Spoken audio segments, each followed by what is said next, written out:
எல்லை இல்லா வானம் போல நம் எண்ணம் உயர வேண்டும்.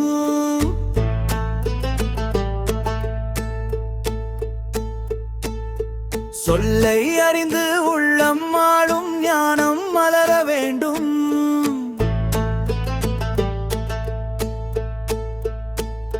அறிவின் ஒளியில் நாம் நடந்து அகிலத்தை ஆள வேண்டும். வெறிவு விலகி தெளிவு பிறக்கும் சிந்தனை செறிவு வேண்டும். வாசிப்போ வாசிப்போ வாசிப்பை நேசிப்போ. வாசிப்போ வாசிப்போ வாசிப்பை சுவாசிப்போ.